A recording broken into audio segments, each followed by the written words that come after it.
जी हाँ, दिल्ली से अखिलेश का बड़ा ऐलान। बीजेपी में मच गई हलचल। आखिर क्या हुआ ऐसा? समाजवादी पार्टी का 2027 में टिकट चाहिए। सपा के लिए टिकट की दावेदारी करना चाहते हैं, बीजेपी से भिड़ने के लिए तैयार हैं।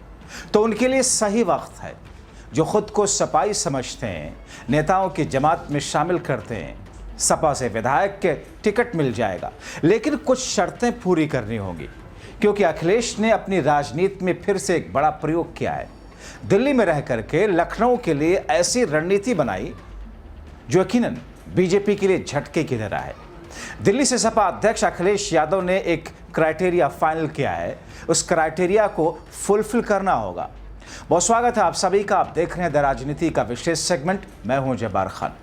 दोस्तों, दिल्ली में संसद की कार्रवाई चल रही है। कांग्रेस समेत विपक्षी पार्टियां एसआईआर पर बीजेपी को घेर रही हैं। हालांकि सपा अध्यक्ष अखिलेश यादव ने दिल्ली में एसआईआर पर तो राहुल तेजस्वी का साथ तो दे ही रहे हैं, लेकिन इसके साथ में मुख्यमंत्री योगी आदित्यनाथ और बीजेपी को यूपी की सत्ता से बाहर करने के लिए उन्होंने एक धांसू प्लान बनाया। सोचिए, 2027 तक यूपी में बीजेपी के सरकार का कार्यकाल है। अभी 2025 चल रहा है, लेकिन 2025 में सपा की ओर से ऐसी ही रणनीति बनाई गई जो लोकसभा चुनाव के दौरान सपा के लिए अखिलेश की ओर से बनाई गई रणनीति से भी ज्यादा धारदार है। 2024 के लोकसभा चुनाव में अखिलेश ने पीडीए फॉर्मूला के जरिए मोदी की बीजेपी को आधी सीटों पर समेट दिया।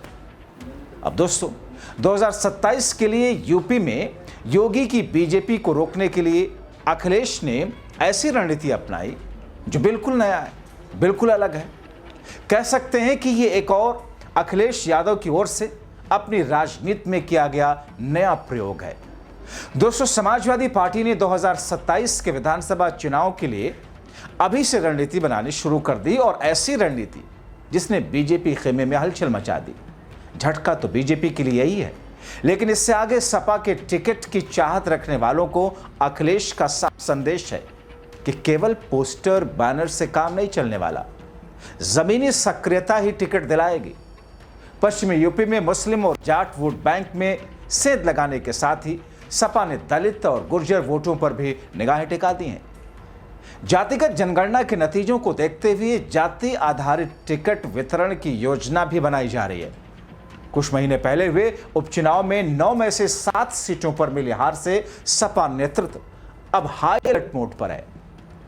यह सतर्कता ही है कि अखिलेश यादव ने सपा कैडर को चेतावनी दी कि 2027 की लड़ाई बेहद कठिन होने वाली है।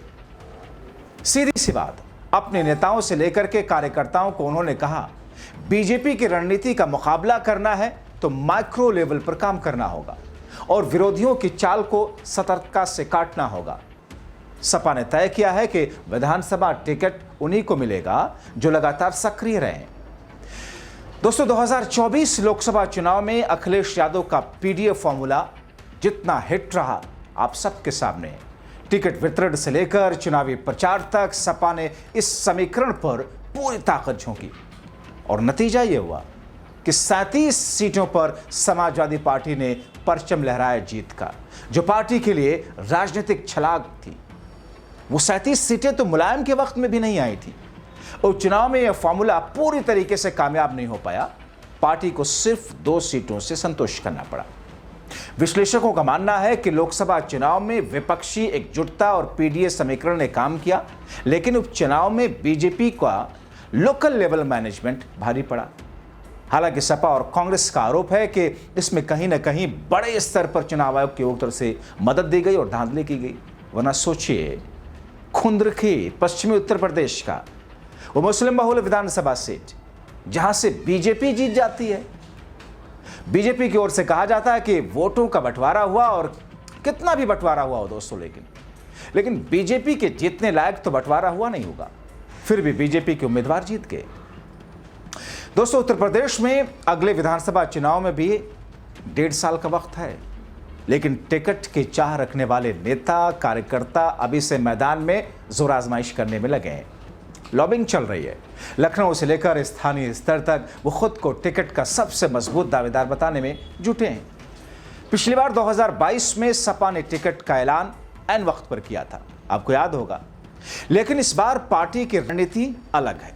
टिकट समय से पहले तय कर दिए जाएंगे, प्रत्याशियों को प्रचार का पूरा वक्त मिलेगा, कार्यकर्ताओं का ऊहापोह से बचाने की पूरी रणनीति रहेगी, उनको बचाया जाएगा।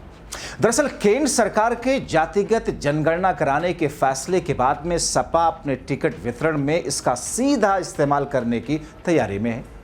पार्टी सूत्रों के मुताबिक 2027 में उम्मीदवार तय करते वक्त उनकी जाति की जनसंख्या और स्थानीय प्रभाव का विशेष ध्यान रखा जाएगा।